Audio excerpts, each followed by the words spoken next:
Hi guys, അസ്സലാമു അലൈക്കും. Welcome back my YouTube channel. അപ്പോൾ ഒരുപാട് പേര് റിക്വസ്റ്റ് ചെയ്തൊരു വീഡിയോ ആയിട്ടാണ് ഞാൻ വന്നിട്ടുള്ളത്. അപ്പോൾ ഒരുപാട് പേര് എന്നോട് ചോദിച്ചിരുന്നു ഫേസ് റൈസർ ഉപയോഗിച്ചിട്ട് ഫേഷ്യൽ ഹെയർസ് റിമൂവ് ചെയ്യുന്ന ഒരു വീഡിയോ ചെയ്യുമോ എന്നുള്ളത്. ഞാൻ ആക്ച്വലി ഇത് യൂസ് ചെയ്യൽ തുടങ്ങിയിട്ട് ഏകദേശം 4 വർഷമായി ഞാനിത് ഇങ്ങനെ യൂസ് ചെയ്യൽ തുടങ്ങിയിട്ട്. എനിക്ക് അപ്പർ ലിപ്പിലാണെന്നുണ്ടെങ്കിലും ചിന്നിലൊക്കെ ആണെന്നുണ്ടെങ്കിലും നല്ല ഹെയർസ് ഉണ്ട്. അപ്പോൾ എന്താ പറയുക, ആദ്യമൊക്കെ ഞാൻ പ്ലക്കർ വെച്ചിട്ട് പ്ലക്ക് ചെയ്തെടുക്കുകയാണ് ചെയ്യുന്നത്. കാരണം എനിക്ക് റൈസർ വെക്കാൻ എനിക്ക് നല്ല പേടിയായിരുന്നു. കാരണം എന്താ വെച്ചാൽ ഓവറായിട്ടുള്ള ഗ്രോത്ത് ഉണ്ടാവുമോ, പിന്നെന്താ അൺഈവനായിട്ട് മീൻസ് ഒരുമാതിരി ഗ്രീനിഷ് ആയിട്ട് കാണിക്കുമോ, അങ്ങനെയൊക്കെ എനിക്ക് നല്ല പേടി ഉണ്ടായിരുന്നു. പിന്നെ തുടക്കത്തിൽ ഞാൻ റിമൂവ് ചെയ്തപ്പോൾ ഒരുപാട് പേർക്ക് മീൻസ് അതുവരെ കണ്ടിരുന്ന ആൾക്കാർ പിന്നെ അങ്ങനെ കാണുമ്പോൾ ജസ്റ്റ് ഒരു ചേഞ്ചൊക്കെ ഉണ്ടായിരുന്നു. പിന്നെ അതെല്ലാവർക്കും യൂസ്ഡായി. അപ്പോൾ ഞാൻ വിചാരിച്ച്, എന്നോട് കുറച്ച് പേര് ചോദിച്ചിരുന്നു എന്താ യൂസ് ചെയ്തിട്ടുള്ള എക്സ്പീരിയൻസും പിന്നെ അതേപോലെ എങ്ങനെയാണ് യൂസ് ചെയ്യാമെന്നുള്ളതും. എനിക്ക് ഇന്ന വേറെ ഒരു ബേർഡ് എക്സ്പീരിയൻസും എനിക്കുണ്ടായിരുന്നു. എനിക്ക് എങ്ങനെയാണോ ഗ്രോത്ത് ഉള്ളത് അതേപോലെ തന്നെയാണ് ഇപ്പോഴും എനിക്കുള്ളത്. അപ്പോൾ ഞാൻ വിചാരിച്ച് നിങ്ങളുമായിട്ടൊന്ന് ഷെയർ ചെയ്യാമെന്നുള്ളത്. അപ്പോൾ ഏതായാലും ഞാൻ ഫേസിലെ ഹെയർസ് ഒരു ഷെയ്ഡ് വരുന്നുണ്ടോ, ഓക്കെ പ്രശ്നമുണ്ടോ, ഓക്കെ. അപ്പോൾ ഏതായാലും ഞാൻ റൈസർ ഉപയോഗിച്ചിട്ട് എൻ്റെ ഫേസ് ഹെയർസ് റിമൂവ് ചെയ്യാൻ പോകണം. അപ്പോൾ ഞാൻ വിചാരിച്ചൊരു വീഡിയോ ആയിട്ട് ചെയ്യാമെന്നുള്ളത്. അപ്പോൾ ഞാനിതാ പുതിയ ഒരെണ്ണം മേടിച്ചിട്ടുണ്ട്. നിങ്ങൾ ഫേസ് റൈസേഴ്സ് തന്നെ ഉപയോഗിക്കട്ടോ, അല്ലാണ്ട് ഉള്ള റൈസേഴ്സ് ഒന്നും യൂസ് ആക്കരുത്. ഞാനതിൽ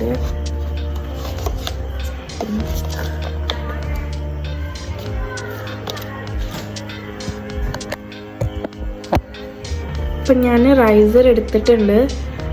പിന്നെ ചിലരൊക്കെ ഫേസ് റൈസർ ഉപയോഗിക്കുമ്പോൾ എന്തൊക്കെ അപ്ലൈ ചെയ്യണതൊക്കെ കാണാം കേട്ടോ. ഞാനങ്ങനെ ചെയ്തൊക്കെ നോക്കിയിട്ടുണ്ട്, പക്ഷേ എനിക്കത് അത്ര കംഫർട്ടബിൾ അല്ല. എനിക്ക് എന്തെങ്കിലുമൊക്കെ എൻ്റെ ആ ഒരു പ്രോപ്പർ റുട്ടീന് കഴിഞ്ഞിട്ട് ഇപ്പോൾ മോയ്സ്ചറൈസർ അങ്ങനെയൊക്കെ ചിലവരെന്തൊക്കെ യൂസ് ചെയ്യുന്നതാണ്. പക്ഷെ എന്തെങ്കിലും തേച്ച് കഴിഞ്ഞാൽ എൻ്റെ ഫേസിന് പ്രശ്നം വരുന്നത്. ഞാൻ യൂസ്ഡ് അല്ലാത്ത ആലോവേറ ജെല്ലൊക്കെ ചിലർ യൂസ് ചെയ്യും. എൻ്റെ സ്കിന്നിന് ഒട്ടും പറ്റാത്ത സാധനമാണത്. അപ്പോൾ ഞാൻ അങ്ങനത്തെ ഒന്നും യൂസ് ചെയ്യുന്നില്ല. വെറും റൈസർ വെച്ചിട്ട് ഫേസിലൊന്നുമില്ല എൻ്റെ. ഞാൻ ജസ്റ്റ് ഒരു ലിപ് ഗ്ലോസ് ഇട്ടിട്ടുണ്ട് കേട്ടോ, അത് മാത്രമേ ഉള്ളൂ. ഓക്കെ, അപ്പം ഞാനിത് കാണിച്ചു തരാം. അപ്പോൾ ഞാൻ മിററിൽ നോക്കിയിട്ടാണ് ചെയ്യുന്നത് കേട്ടോ. അപ്പോൾ നമുക്ക് നമ്മുടെ ഹെയർ ഗ്രോത്ത് എങ്ങനെയാണോ ആ ഒരു ഡയറക്ഷനിൽ തന്നെ നിങ്ങൾ എന്ത് ചെയ്യുക, റൈസ് ചെയ്യാൻ വേണ്ടിയിട്ട് ശ്രമിക്കുക കേട്ടോ. ക്യാമറയിൽ നോക്കുമ്പോൾ എൻ്റെ ഫേസിൽ അധികം ഹെയർസ് ഉള്ളതായി നമുക്ക് കാണില്ല. ഞാൻ ഈ ഐബ്രോസിൻ്റെ അവിടെ ഞാൻ റൈസ് ചെയ്യലില്ല കേട്ടോ. കാരണം അത് ഞാൻ പ്ലക്ക് ചെയ്യലാണ്, പാർലറിൽ പോയി ചെയ്യലാണ്. കാരണം എൻ്റേത് എന്ന് പറഞ്ഞാൽ കൂട്ടുകുരുകൾ. അത് പിന്നെ ഞാൻ റൈസ് ചെയ്ത് കഴിഞ്ഞാൽ അത് ഏറെ പ്രശ്നമായിട്ട് വരും. അവിടെ ഞാൻ ആദ്യം റൈസ് ചെയ്തത്, പിന്നെ എനിക്ക് അത് പ്രശ്നമായി വരുന്നതുകൊണ്ട് ഇപ്പം ഞാൻ അവിടെ റൈസ് ചെയ്യലില്ല. ഫേഷ്യൽ ഹെയർസ് മാത്രമേ ഞാൻ എടുക്കലുള്ളൂ കേട്ടോ.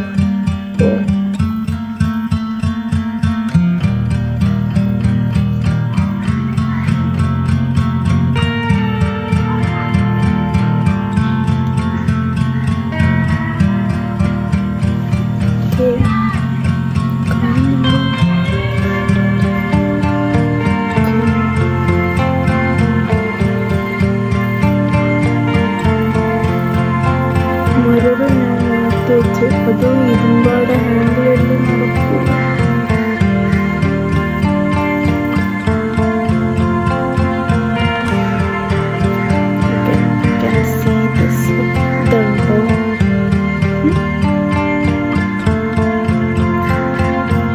ഇവിടെ ശരിക്കും ഇങ്ങോട്ടല്ല കേട്ടോ, ശരിക്കും ഇങ്ങോട്ടാണ് ചെയ്യേണ്ടത്. പക്ഷെ അവിടെ നമ്മൾ വല്ലാണ്ട് പ്രശ്നമില്ല, കാരണം ഹെയർ ഗ്രോത്ത് ഈ ഒരു ഡയറക്ഷനിലാണ്.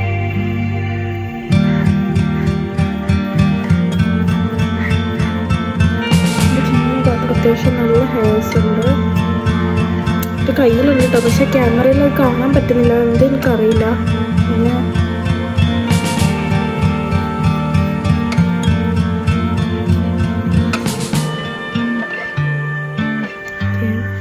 ഇനി അപ്പർ ലിപ്പിലുള്ള ഹെയർ റിമൂവ് ചെയ്യാൻ ഞാൻ മിറർ എടുക്കണം കേട്ടോ, അല്ല ശരിയാവില്ല.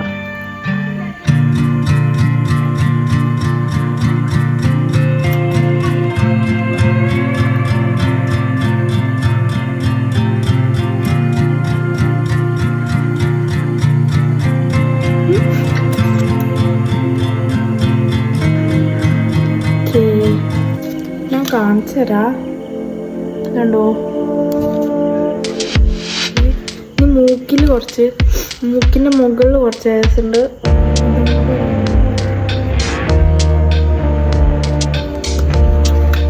ഇത്രയുള്ള പരിപാടി എന്ന് പറയുന്നതാണ്. എൻ്റെ കയ്യിലിപ്പോൾ അത്യാവശ്യം ഹെയർസ് ഉണ്ട്. ഇനി ഇത് വാഷ് ചെയ്ത് കളയണം. പിന്നെ യൂസ് ചെയ്ത റൈസർ നിങ്ങൾ എന്ത് ചെയ്യുക, ജസ്റ്റ് ക്ലീൻ ചെയ്ത് വെക്കുക. പിന്നെ ക്ലീൻ ചെയ്യാതെ പിന്നെ അതന്നെ എടുത്ത് യൂസ് ആക്കാണ്ടിരിക്കുക. ക്ലീൻ ചെയ്തിട്ട് കീപ്പ് ചെയ്യുക. ഒരു 2-3 പ്രാവശ്യമൊക്കെ വീണ്ടും ഉപയോഗിക്കുക. അത് കഴിഞ്ഞതിന് ശേഷം ഒഴിവാക്കുക. ഓക്കെ, ഞാനൊരു 3 പ്രാവശ്യമൊക്കെ ഉപയോഗിക്കലുണ്ട്, 3-4 പ്രാവശ്യം ഉപയോഗിക്കലുണ്ട്. അത് കഴിഞ്ഞാൽ തന്നെ നമുക്ക് മനസ്സിലാവും ഇത് ഇനി മുന്നോട്ട് പോകില്ല എന്നല്ല. അപ്പോൾ ഞാൻ കണ്ടു കഴിഞ്ഞാൽ അപ്പം ഞാൻ മാറ്റും. പിന്നെ ചിലർ പറയും ഇത് യൂസ് ചെയ്ത് കഴിഞ്ഞാൽ വീണ്ടും യൂസ് ആകണ്ടേ. പിന്നെ നമ്മളെന്താ വെച്ചാൽ ആ ഒരു രീതി കൊണ്ട് നമ്മളാണ് യൂസ്ഡ് ആവും. ഓക്കെ, നമുക്കതൊരു വലിയൊരു ബുദ്ധിമുട്ടായിട്ട് നമുക്ക് പിന്നെ ഫീൽ ആവില്ല. നമ്മൾ പിന്നെ അതങ്ങനെ ആയി മാറും. ഓക്കെ, നമ്മൾ ആലോചിക്കുമ്പോൾ വലിയ എന്തോ ആണ്, പക്ഷെ റെഡിയാവും. ഓക്കെ, അപ്പം ഇത്രയേ ഉള്ളൂ ഇന്നത്തെ വീഡിയോ എന്ന് പറയുന്നത്. അപ്പോൾ നിങ്ങൾക്ക് എൻ്റെ വീഡിയോസ് ഇഷ്ടപ്പെടുകയാണെങ്കിൽ please to do like, share and subscribe. പിന്നെ ഒരുപാട് പേര് എൻ്റെ വീഡിയോസ് കാണുന്നുണ്ട്, ഒരുപാട് പേര് സബ്സ്ക്രൈബ് ചെയ്യുന്നില്ല. അപ്പോൾ നിങ്ങൾ എന്നെ സപ്പോർട്ട് ചെയ്യുക. Thank you. ബൈ.